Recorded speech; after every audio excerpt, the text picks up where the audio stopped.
રાજુભાઈ કરપડા અમારા દિલમાં છે. જેમ અમે ખેડૂત કીશું એમ કામ તો કરી જ દેવાના છે અને કામ કરતા આવે છે અને કરવાના છે. સંમેલન છે અહીંયા ગઢાજમાં રાજુભાઈ કરપડાનું. રાજુ કરપડાના સમર્થનમાં મહાસભા યોજાવાની છે. આપમાંથી રાજીનામું આપ્યા બાદ પહેલીવાર રાજુ કરપડાનું શક્તિ પ્રદર્શન જોવા મળશે.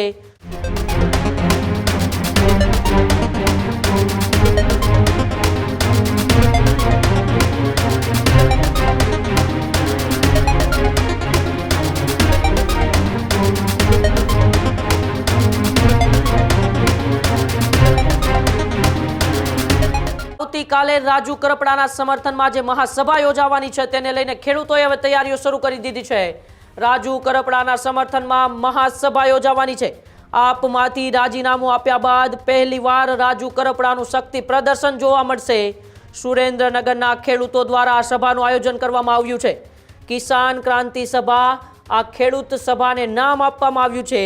આવતીકાલે 23 ફેબ્રુઆરીના રોજ મૂળી તાલુકાના ગઢાદ ગામે યોજાશે કિસાન ક્રાંતિ સભા.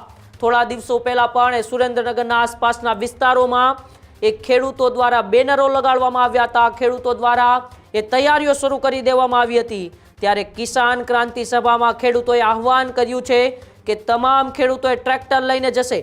ગઢાદ ગામે સભામાં બધા ટ્રેક્ટર લઈને આવજો એવી વાત એક ખેડૂતે કરી છે.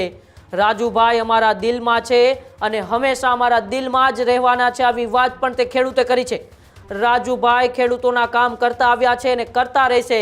એટલે કે છેલ્લા 8-10 વર્ષથી એક કિસાન નેતાની છાપ જે સુરેન્દ્રનગરના આસપાસના વિસ્તારની અંદર ધરાવે છે.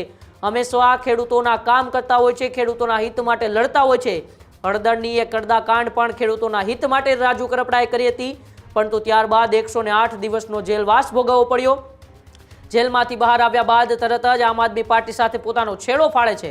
અને પછી જ્યારે તેમને પૂછવામાં આવે છે કે કઈ રાજકીય પાર્ટી સાથે હવે રાજુ કરપડા જોડાશે, ત્યારે તેઓ સીધો જવાબ આપે છે કે મારા ખેડૂતો કહેશે ને તે રાજકીય પાર્ટી સાથે હું જોડાઈશ, મારા ખેડૂતો સાથે હું બેઠકો કરીશ. ત્યારબાદ એક બાદ એક સોશિયલ મીડિયાની અંદર વિડીયો પણ સામે આવે છે, જેમાં સુરેન્દ્રનગરના ખેડૂતો કે ગુજરાતના અન્ય જિલ્લાઓના ખેડૂતો છે એ રાજુ કરપડાને સમર્થન આપતા પણ જોવા મળે છે. રાજુ કરપડા પણ ખાટલા બેઠકો વડે ખેડૂતોને મુલાકાત કરે છે. ખેડૂતોને એ પોતાની સમસ્યાઓ છે એ સમસ્યાઓ જાણે છે, તેમનું નિવારણ લેવા માટે ખેડૂતોને હિંમત આપે છે. અને હવે જ્યારે થોડા દિવસો પહેલાં એ કિસાન ક્રાંતિ નામનું સભાના બેનરો સુરેન્દ્રનગરના આસપાસના વિસ્તારોમાં લાગ્યા, ત્યારે નક્કી થઈ ગયું હતું કે હવે એ પહેલી વખત આપમાંથી રાજીનામું આપ્યા બાદ એક રાજુ કરપડાનું આ શક્તિ પ્રદર્શન થશે. કિસાન ક્રાંતિ સભા જે ખેડૂતો પોતે ફાળો કરીને રાજુ કરપડાના સમર્થનમાં સભા કરી રહ્યા છે, અને તેમાં પણ હવે ખેડૂતોએ આહવાન કર્યું છે કે સૌ ખેડૂત મિત્રો એ ટ્રેક્ટર લઈને આ કિસાન ક્રાંતિ સભાની અંદર જશે. રાજુભાઈ હંમેશા ખેડૂતોના કામ કરતા આવ્યા છે, એટલે ગમે તે રાજકીય પાર્ટીની અંદર જાય અમે તેમની સાથે છીએ.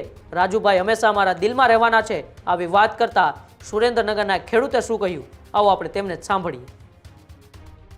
કિસાન કાળુભાઈ મારું નામ છે, સુરેન્દ્રનગર જિલ્લો, ગામ ડેડુકી,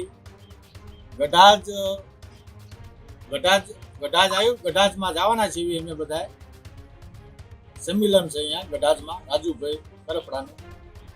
અહીંયા અમે જવાના છીએ બધા ખેડૂત ભાઈઓ, અને બધા ખેડૂત ભાઈઓ આવજો બધા. અને આ ટ્રેક્ટર લઈને જવાના છીએ અમે, અને ટ્રેક્ટર ભરીને જવાના છીએ અમે, બરોબર. રાજુભાઈ કરપડા અમારા દિલમાં છે અને ખેડૂતનું કામ કરતા આવ્યા છે અને કરવાના છે અને હજે કરવાના છે. જેમ અમે ખેડૂત કીશું એમ કામ તો કરી જ દેવાના છે. બધાય ખેડૂતનું, બધાય સુરેન્દ્રનગર જિલ્લાના ખેડૂતનું કામ કરી દેવાના છે અને કામ કરતા આવે છે અને કરવાના છે. જય કિસાન.